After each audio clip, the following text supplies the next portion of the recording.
Stars. Ashwini ക്ഷീണിച്ചോ? Ashwini പാടാനായിട്ട് ഞങ്ങൾ ക്ഷീണിച്ചു. ഇത് അശ്വിനിയുടെ വോയിസ് കൾച്ചറിന് പറ്റിയൊരു സോങ് ആണ്. Very good selection. പക്ഷേ ഫ്രാങ്ക്ലി സ്പീക്കിംഗ് ഇന്ന് അത്ര ഫോമിലായിരുന്നില്ല തോന്നുന്നു അശ്വിനി. ആണോ? അങ്ങനെ ഉണ്ടോ? സത്യമാണോ ഞാൻ പറഞ്ഞത്? അത്ര വന്നില്ല. എന്ത് പറ്റി? ഇത് ഓപ്പൺ ത്രോട്ട് സിംഗിങ് ആണ്. അതെ, ശരിക്കും കുറെ പ്രാക്ടീസ് ചെയ്തിട്ടുണ്ടായി. ചെറിയ ഒരു ഇത് അടുത്തിടയ്ക്ക് ഇങ്ങനെ ഇത് മാത്രമായിട്ട് പാടി വന്നപ്പോ ആ പ്രാക്ടീസ് ചെയ്യുമ്പോഴും അങ്ങനെയാണോ പ്രാക്ടീസ് ചെയ്തത്? അപ്പൊ അടഞ്ഞോ തൊണ്ട? പ്രാക്ടീസ് ചെയ്യുമ്പോ കള്ളത്തൊണ്ടയിലൊക്കെ പ്രാക്ടീസ് ചെയ്താൽ മതി. എന്നിട്ട് ഇവിടെ വന്നിട്ട് വേറെ വോയിസ് ആയിരുന്നു. സാധാരണ പാടുന്ന വോയിസ് അല്ല ഇത്. കുറച്ചുകൂടെ ഭയങ്കര ക്ലാസിക്കലിന്റെ വോയിസ് പോലെ എനിക്ക് ഫീൽ ചെയ്തു. ഇങ്ങനത്തെ സോങ്സ്. പക്ഷേ അശ്വിനി മറ്റേ ദീദാർദേ അങ്ങനത്തെ സോങ്സ് അതൊക്കെ പാടിയപ്പോ കംഫർട്ടബിൾ ആയിരുന്നല്ലോ. പക്ഷെ എനിക്ക് തോന്നുന്നു അശ്വിനിയുടെ സ്കെയിലിന് കംഫർട്ടബിൾ ആയിരുന്നില്ല അല്ലേ ഈ സോങ്? പക്ഷെ ഈ വോയിസിൽ ഇത് ഈ സ്കെയില് പറ്റുണ്ടായുള്ളൂ എനിക്ക്. പക്ഷെ ഈ പാട്ടിന്റെ എഫക്ട് കിട്ടണമെങ്കിൽ ഇങ്ങനെ ഓപ്പൺ ത്രോട്ട് ആയിട്ട് തന്നെ പാടണം അല്ലേ? സോഫ്റ്റ് ആക്കി പാടിയതിന്റെ എഫക്ട് കിട്ടില്ല. എനിവേസ് നമുക്ക് എക്സ്പെർട്ട് കമന്റ്സ് എന്താന്ന് ചോദിക്കാം. Let's find out. ആദ്യം നമുക്ക് ജാസേട്ടാ. അശ്വിനിയുടെ കഴിഞ്ഞ റൗണ്ട് പോലെ എന്താണ് അതിലും വ്യത്യസ്തമായിട്ട് വേറൊരു വോയിസ് ഇതിൽ കേൾക്കാൻ കഴിഞ്ഞു. കഴിഞ്ഞ റൗണ്ടുകളിലെ അടിയും ബഹളമൊന്നും ഇപ്പോഴും മാറിയിട്ടില്ല. അത് കൊള്ളാം, ഈ പാട്ടിന് അത് മാച്ച് ചെയ്തു. പക്ഷേ ഒത്തിരി കംഫർട്ടബിൾ അല്ലാതായിട്ട് തോന്നി. ഫസ്റ്റ് ആല മുതൽ ലാസ്റ്റ് എൻഡ് വരെ എനിക്ക് പിച്ചിങ് ഒത്തിരി പ്രോബ്ലമായിട്ട് ഫീൽ ചെയ്തു. പിന്നെ മുകളിൽ പാടിയിട്ട് പിന്നെ അടുത്ത് ബേസ് പാടുമ്പോഴത്തേക്ക് വോയിസ് ഷുവർ ആവുന്നുണ്ട്. അങ്ങനെ ഒരു പ്രശ്നമുണ്ട്. എനിക്ക് തോന്നി പെട്ടെന്ന് ഈ പാട്ട് ഇങ്ങനെ മുകളിൽ റേഞ്ച് വിളിച്ച് പാടിയിട്ട് തിരിച്ച് താഴേക്ക് പാടുമ്പോഴത്തേക്ക് വോയിസ് എന്താണ് ലെവൽ പിടിക്കാൻ പറ്റുന്നില്ല. അങ്ങനെ ഒരു പ്രോബ്ലം തോന്നിയില്ലേ പാടുമ്പോഴത്തേക്ക്? എനിക്ക് സത്യത്തിൽ പെർഫോമൻസ് ഇഷ്ടപ്പെട്ടു, ഇല്ലെന്ന് പറയുന്നില്ല. പക്ഷെ ശ്രുതി ഭയങ്കര പ്രോബ്ലം ആയിരുന്നു. പലയിടത്തും ഇങ്ങനെ വേരി ചെയ്യുന്നുണ്ടായിരുന്നു. പിന്നെ പ്രൊനൗൺസിയേഷൻ ഇത് ജൂലയിലാണോ എന്താണത്? ജൂലയാണോ ആണോ ചൂ ആണോ വരുന്നത്? എനിക്കറിയില്ല. ജൂല. ഓക്കെ, ജൂലയാണ് ഒറിജിനൽ ആണെങ്കിലും ഓക്കെ. ഇടയ്ക്കിടയ്ക്ക് അവിടെ തെറ്റി എന്നാണ് എനിക്ക് തോന്നുന്നത്. അങ്ങനെ കുറച്ച് പ്രശ്നങ്ങളുണ്ട്. പിന്നെ എന്താണ്, എനിക്ക് മൊത്തത്തിൽ ഇഷ്ടപ്പെട്ടു. പക്ഷെ പാടുമ്പോഴത്തേക്ക് കുറച്ചുകൂടെ ഒന്ന് കൺട്രോൾ ചെയ്യണം പലയിടത്തും. അതൊക്കെ ഒന്ന് ശ്രദ്ധിച്ചിട്ട് അടുത്ത round. Okay, thank you. Jency ചേച്ചി. അശ്വിനി, മോളുടെ പാട്ടിൽ രുണാലയുടെ പവർ ഉണ്ടായിരുന്നു വോയിസിൽ. നന്നായിട്ട് ആ മോളിലേക്കൊക്കെ പാടിയപ്പം ശരിക്കും എനിക്കത് നന്നായി തോന്നി. പിന്നെ ഹമ്മിങ് ശരിക്കും പഠിച്ചില്ലേ? പഠിച്ചു. പക്ഷെ എന്നാലും ഹമ്മിങ് എപ്പോൾ പാടുമ്പോഴും മോനൊത്തിരി നെർവസ് ആയിട്ട് തോന്നിയിരുന്നു. അത് ആ ഹമ്മിങ് എവിടെയെല്ലാം വന്നു അവിടെ എല്ലാം അങ്ങനെ സംഭവിച്ചു. അതൊന്ന് ശ്രദ്ധിച്ചാൽ നന്നായിരുന്നു. പിന്നെ പാട്ടിൽ വേറെ പറയത്തേക്ക് എനിക്ക് മോശമൊന്നും തോന്നിയില്ല. All the best. Thank you ചേച്ചി. ചിത്രേച്ചി. അശ്വിനി, നല്ല song selection. Thank you. Especially Damadam Mast കലന്തറൊക്കെ പാടുന്ന സമയത്ത് നല്ല പവർഫുള്ളായിട്ട് പാടി. പക്ഷേ ആദ്യത്തെ ഹമ്മിങ്ങിൽ ഒരുപാട് സ്ലിപ്പ് ചെയ്ത് പോയി, മോക്ക് കൈവിട്ട് പോയിന്ന് തോന്നിയത്. പിന്നെ ഒരു റിപ്പീറ്റ് ചെയ്യുന്ന സ്ഥലത്ത് ഒരു സംഗതി പാടി.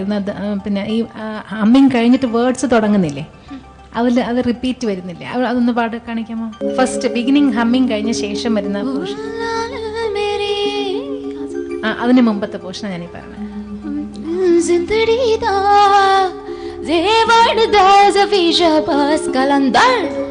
അതല്ല മോളെ, അതിന് മുമ്പ് ഈ ആദ്യത്തെ ഹമ്മിങ് കഴിഞ്ഞ ഉടനെ വരുന്ന പോർഷൻ എന്താണ്? ലാസ്റ്റില് ശ്രുതി.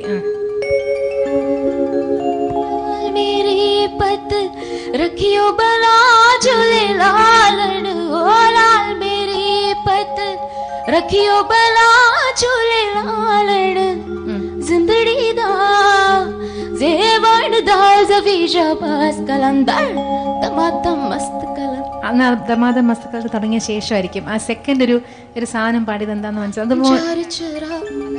ഹമ്മിങ്ങിന്റെ ലാസ്റ്റിലുള്ള ആ സംഗതിയാണ്. ഹമ്മിങ് തീരില്ലേ? അതൊന്നും കോൺഫിഡൻ്റ് അല്ലാണ്ടാണ് കേട്ടത് കേട്ടോ. പിന്നെ ചരണത്തിൻ്റെ തുടക്കത്തിലൊരു ചരാഗ് തേരി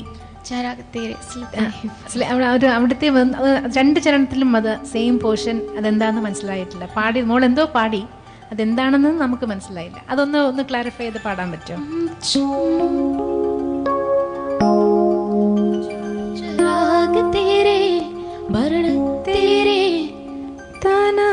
ഇത്രയുണ്ടോ? ഇപ്പോഴും ക്ലിയർ അല്ല.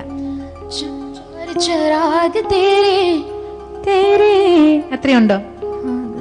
ആണല്ലേ, ശരി. അതൊന്നും ക്ലിയർ അല്ല, മനസ്സിലായില്ല. അതൊക്കെ നമ്മൾ കേൾക്കുമ്പോൾ അതെന്താന്ന് മനസ്സിലാവുന്നില്ല.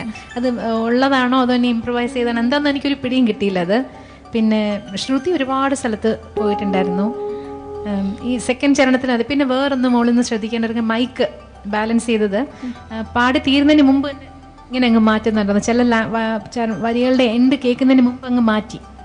അപ്പോൾ പെട്ടെന്ന് നമ്മുടെ ലെവൽ അങ്ങ് വല്ലാണ്ട് കുറഞ്ഞു പോയി. അത് ശ്രദ്ധിക്കുക. ഇനി എനിക്കിന്ന് ഒട്ടും ഇഷ്ടപ്പെടാത്തത് ഹമ്മിങ്സ് ആണ്. ഹമ്മിങ്സ് ഒന്നും ഒരു കോൺഫിഡൻ്റ് ആയിട്ട് പാടിയില്ല. പിന്നെ മറ്റേ ഹമ്മിങ്ങിൻ്റെ എൻ്റെ 3ാമത്തെ 4ാമത്തെ അത് മുതൽ അങ്ങോട്ട് വോയിസ് കൺട്രോൾ ഇല്ലാണ്ട് സ്ട്രെയിൻ ആയിപ്പോയി നല്ലോണം അല്ലേ. ഹമ്മിങ് ഒക്കെ ആ വോയിസിൽ പാട്ട് വരുന്ന ഹമ്മിങ് വന്നപ്പോൾ ഞാൻ കുറെ പ്രാവശ്യം പ്രാക്ടീസ് ചെയ്തായിരുന്നു. പക്ഷേ ശരി. അശ്വിനി, ഈ ആലാപ്പ് ഒറിജിനൽ റെക്കോർഡിലുള്ളതാണോ? ഒറിജിനൽ റെക്കോർഡ് ഇതുപോലെയാണോ? ഇങ്ങനത്തെ സോങ്സിന് നമുക്കിപ്പോൾ ഒറിജിനൽ റെക്കോർഡ് ഫോളോ ചെയ്യേണ്ട കാര്യമില്ല. ഇപ്പോൾ ആലാപ്പിൻ്റെ ഒരു പോർഷൻ ഉണ്ടെങ്കിൽ അത്രയും ബാർ നമുക്ക് ഇംപ്രൂവൈസ് ചെയ്യാം. ഈ സ്കെയിലിനകത്ത് നിന്ന് നമുക്ക് ആലാപ്പ് ചെയ്ത് പഠിക്കാമെന്നുള്ളതേ ഉള്ളൂ. കാര്യം വെച്ചാൽ ഇത് ഫോക്കല്ലേ, നമുക്ക് എന്ത് വേണോ എല്ലാം ഓൾട്ടർ ചെയ്യാം. അപ്പോൾ അത് ബൈ ഹാർട്ട് നമ്മളത് ചെയ്യേണ്ട. ഇപ്പോൾ അശ്വിനിക്ക് എന്തൊക്കെ ഹമ്മിങ് ഈ സ്കെയിലിനകത്ത് ഈ പാട്ടിൽ പ്രസൻറ്റ് ചെയ്യാൻ പറ്റും അത് പാടിയാൽ മതി. അത് കറക്റ്റ് ആകുമ്പോഴത്തേക്ക് നമ്മൾ റെക്കോർഡിൻ്റെ ബാക്കിൽ പോകേണ്ട കാര്യമില്ല. മെയിൻ ഫ്രെയിം അങ്ങനെ വെച്ചിട്ട് ബാക്കി നമുക്ക് ഇംപ്രൂവൈസ് ചെയ്യാന്നുള്ളതേ ഉള്ളൂ എന്നാണ് എനിക്ക് തോന്നുന്നത്. ഒരുപാട് കഷ്ടപ്പെട്ട പോലെ തോന്നി അവിടെയൊക്കെ. പിന്നെ 3ാമത്തെ ചരണമില്ലേ, 3ാമത്തെ ചരണത്തിന്റെ തുടക്കത്തിൽ പെട്ടെന്ന് ലെവൽ ഡ്രോപ്പ് ചെയ്തു. ഹമ്മിങ് കഴിഞ്ഞ ശേഷം വരുന്ന ചരണത്തിന്റെ തുടക്കം കുറഞ്ഞു. അതിന് അതേസമയം സെക്കൻഡ് ഹാഫ് പോയപ്പോൾ വീണ്ടും നല്ലപോലെ ബോൾഡായിട്ട് വന്നു. ഇത്രയൊക്കെയാണ് തോന്നുന്നത്. അവസാനത്തെ ഹമ്മിങ്ങും എനിക്ക് അത്ര ഇഷ്ടമായില്ല. ദമാദം ആ പോർഷനൊക്കെ നല്ല അസലായിട്ട് വന്നിട്ടുണ്ട്. യൂഷ്വലി അശ്വിനി കഴിഞ്ഞ പ്രാവശ്യമൊക്കെ നല്ല അടിച്ച് പൊളിച്ച് പാടിയ ആളാണ്. അപ്പം അശ്വിനി വരുമ്പം നമ്മൾ അങ്ങനെയൊക്കെ അത്രയും വലിയൊരു പെർഫോമൻസ് എക്സ്പെക്ട് ചെയ്തു. അതിൽ ചെറിയൊരു ഡിസപ്പോയിൻമെൻ്റ് ആയിപ്പോൾ, ചെറുതായിട്ട് കേട്ടോ. സോറി. അടുത്ത കുറച്ചുകൂടെ നല്ലോണം മേക്കപ്പ് ചെയ്ത് പാടും കേട്ടോ. All the best. അശ്വിനി കുഴപ്പമില്ല, അടുത്ത റൗണ്ടിൽ നമുക്ക് ശരിയാക്കാം അല്ലേ? താൻ പാതി ദൈവം പാതിയാണ്. ദൈവം അനുഗ്രഹിച്ചാൽ മാത്രം ഗുഡ് ഗുഡ് ഗുഡ്. ഇവിടെ വരുമ്പോ എന്താ പ്രശ്നം? എത്രാമത്തെ പ്രാവശ്യം അശ്വിനി ഇപ്പൊ ഈ സ്റ്റേജിൽ പാടണു? ഈ പാട്ടെന്ന് വെച്ചാൽ വോയിസ് ചേഞ്ച് ചെയ്ത് തന്നെയാണ് പ്രശ്നം. ഞാൻ പ്രാക്ടീസ് ആയിരുന്നു പ്രശ്നം തോന്നുന്നു. ഞാൻ വീട്ടിലൊക്കെ പ്രാക്ടീസ് ചെയ്തപ്പോൾ ഈ വോയിസിൽ തന്നെയാണ് കുറെ പ്രാവശ്യം ഇങ്ങനെ അങ്ങനെ പ്രാക്ടീസ് ചെയ്ത്. അപ്പൊ ഒരു കാര്യം പഠിച്ചില്ലേ, ഇങ്ങനത്തെ ഓപ്പൺ ത്രോട്ടഡ് സോങ്സ് വരുമ്പോൾ പ്രാക്ടീസ് ചെയ്യുമ്പോൾ സാധാരണ വോയിസിൽ പാടുക, എന്നിട്ട് മെയിൻ സ്ഥലത്ത് വന്നിട്ട് ജസ്റ്റ് പെർഫോം അതിന്റെ രീതിയിൽ. ഓക്കെ, അപ്പോൾ വോയിസ് കൺസേർവ് ചെയ്യാൻ പറ്റും. Okay, anyways let's find out അശ്വിനിക്ക് എത്ര മാർക്ക് തന്നിരിക്കുന്നതെന്ന്. ജാസേട്ടാ, out of 30? 20 out of 30. Okay, Jency ചേച്ചി ഔട്ട് ഓഫ് 30? ഞാനും 20. 20 അഗൈൻ. ചേച്ചി ഔട്ട് ഓഫ് 40? 30 out of 40. അപ്പോൾ അശ്വിനിക്ക് ഓൾഡ് ഹിന്ദി സോങ്സ് റൗണ്ടിൽ ജഡ്ജസ് നൽകിയിരിക്കുന്നത് 100-ൽ 70 മാർക്ക്.